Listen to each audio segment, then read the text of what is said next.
But now we went on the last message, what did Peter say in 2 Peter 3:10? But the day of the Lord will come like a thief. You don't expect it. It's that thief in the night. It's not something that's going to happen in the tribulation, because that wouldn't come. Everybody's going to be waiting, watching in the tribulation. It'll come like a thief, in which the heavens will pass away with a roar, and the elements will be destroyed with intense heat. That's the asteroid entering the atmosphere. If any of you ever heard when the space shuttle was crashing to Earth over Texas, when that space shuttle crashed, everybody on ground, even though it was a small space shuttle, said they couldn't believe the roar that was coming down in the fire. That's a small spacecraft. This is going to be a moderate-sized asteroid. It can't be too small or it won't bring the results of the tribulation coming on. It can't be too big or it will destroy life on Earth. But that is what Peter's talking about here. The heavens will pass away. That'll come through the atmosphere, destroying the ozone where it comes down. And it'll come with a roar. An asteroid coming down will make the most unbelievable roar a man could ever imagine. And the elements will be destroyed. The trees he just talked about, the grass, will be destroyed with intense heat from an asteroid hitting the Earth. There's a look at documentaries on an asteroid hitting the Earth and see the results of it. You'll think you're reading this. And the Earth and its works will be burned up. Just what we were talking about in Revelation chapter 8, verse 7, where he's talking about, then they were thrown to the earth, and a third of the earth was burned up. It's not the entire earth, it's that country where the asteroid hits. And a third of the earth was burned up, and a third of the trees were burned up, and all the green grass, intense heat. Now, where else did we have this? In our last message, we talked about this thing. Same thing. Where do we see the other side of this? I said it will hit in an ocean. You can see that in the second trumpet. It hits in an ocean, and a third of the creatures are dead. By the end of the tribulation, they're all dead, and that ocean is dead. The life is gone. And what does it say in Luke chapter 21, verses 25 and 26? Listen here, saints. It's so clear. The Lord put this all together for us. We didn't study this. This came by way of revelation. We weren't taught it by man. We didn't go to a certain denomination to teach what they teach. We didn't go to some theological school or some Christian college to get their teaching on this. We were shocked when he started opening this up and how clear it became. And it went on and on and on, and we just couldn't believe it. We were sitting there in the Spirit of the Lord and the power of the Lord as he just revealed these things one after another. And it was amazing. And here's another thing that he showed us. Luke 21, 25 and 26. We were talking about the sea. And there will be signs in the sun and the moon and the stars. That will happen as the asteroid hits and that cloud of dust, that particles, that waste goes crashing up into the atmosphere. It's going to block the sun and the moon and the stars, as you've read in other places. And upon the earth,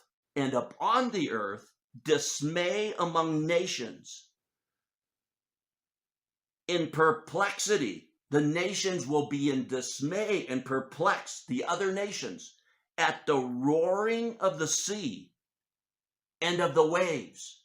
Scientists say if even a moderate-sized asteroid hits an ocean, it will cause waves over 600 feet tall. It will be going over the skyscrapers in New York. Do you see that, saints, now? The second trumpet, the second bowl of wrath. They're describing the exact same thing. One at the beginning of the tribulation, one at the end of the tribulation. Peter's describing the same thing as it comes down. Here in Luke, the Lord's describing the same thing as it hits in an ocean. It's all so clear. There's nothing missing then. And there's not going to be endless thousands of disasters every day continuously for 7 years, because the Antichrist will set up his kingdom. He will set up his kingdom to the point that you have to have his mark to buy, sell, or trade. So the world ain't going to come to an end. What's going to come to an end? That ruling country, that country that rules and reigns over the earth and keeps the earth under control by its power.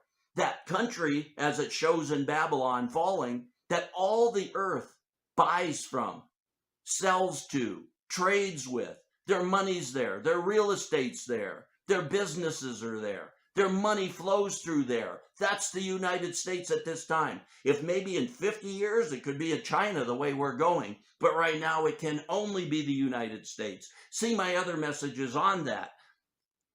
On the fall of Babylon, who is Babylon? And the other message, the USA is Babylon. You'll see what I mean. In verse 26 in Luke, and then men fainting from fear and the expectation of the things which are coming upon the earth. This is not in the tribulation. This is not at the end of the tribulation. This is the beginning of the tribulation, as that asteroid hits, brings down Babylon, has our government fall.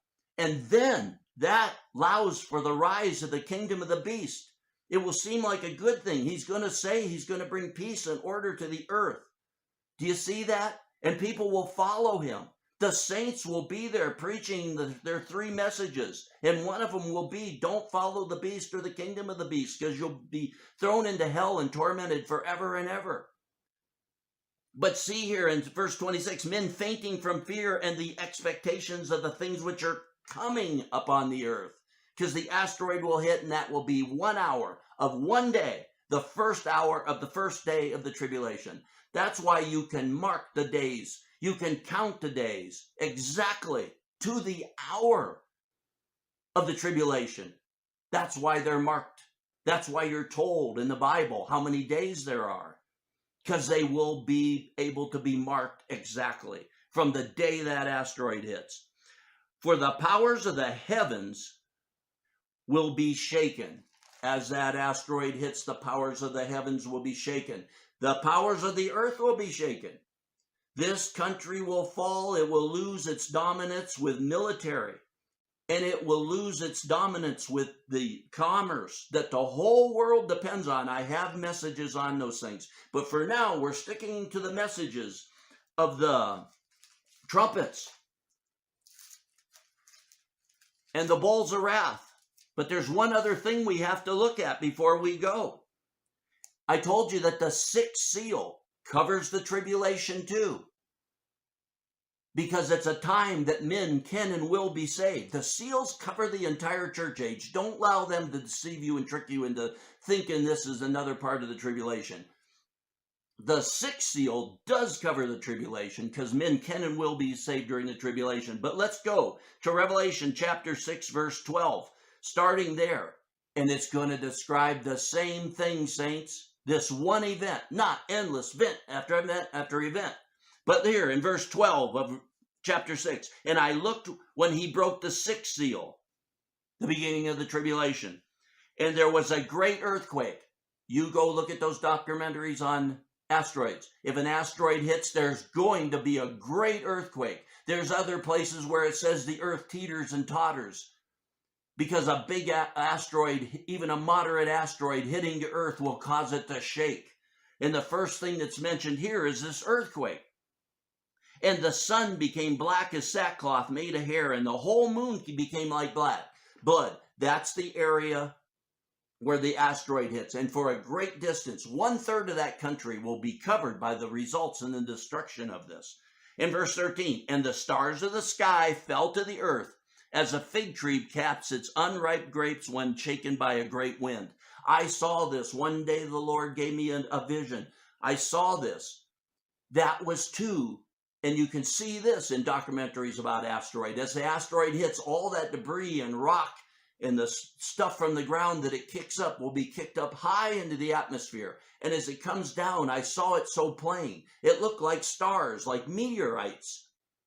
Large meteorites fall into earth. There was a light, and behind them, and you'll read about this at different places in the end times, pillars of smoke.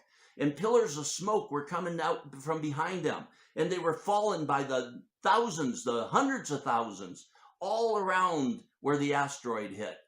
That's what is referring to here. The stars of the sky fell to earth. Some people try to tell you that the stars in heaven, which are hundreds of millions of light years away, are going to fall to earth. That's ridiculous. One even came near your earth would be gone.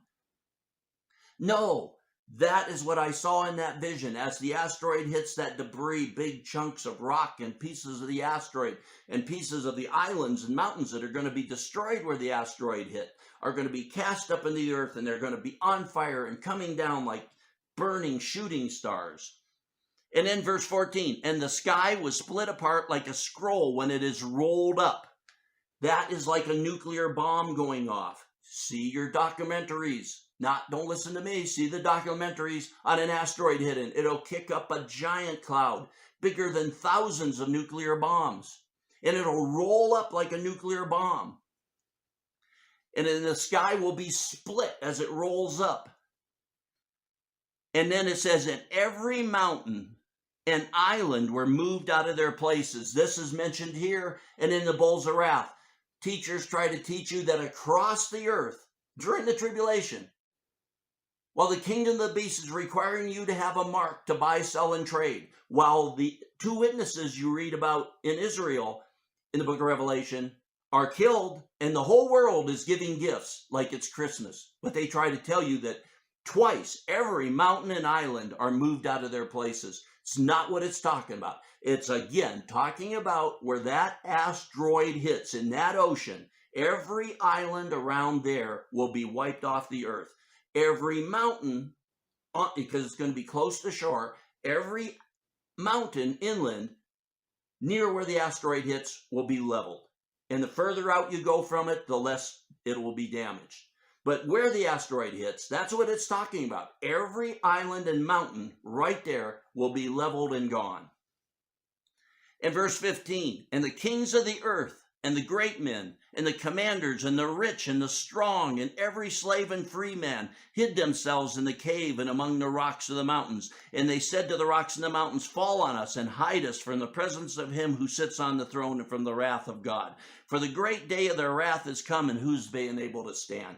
These things, the sixth seal, the trumpets, and the bowls of wrath are all describing the start of the tribulation. At the beginning of the tribulation, going to the end of the tribulation. The trumpets are for God's people to get instructions to get prepared for war. The bowls of wrath are for those who reject God and turn to the kingdom of the beast and the Antichrist and the outcome of those things. It's not 14, 15, 20, 30 different, amazing, unbelievable disasters one after another. It's one very bad, and it will be the worst thing that's ever happened on earth in the history of man. A moderate-sized asteroid hitting is bad enough. Bringing down the number one country, the number one military in the world, the number one commerce country in the world, the number one money in the world, where money is traded in real estate and stocks, where all those things happen through that one country in that one area on the east coast of the United States. If you got another thing that can do that and bring down the world's governments at one time in 1 hour of one day, then good for you. But there is no other thing. There is no other country. In the next message, come back, subscribe, get ready. I don't want anything from you. I want you to pass this on. First, I want you to get ready. I want you to repent. I want you to prepare the way of the Lord. I want you to make his path straight. And we will go through these things together and prepare together for the coming of the Lord.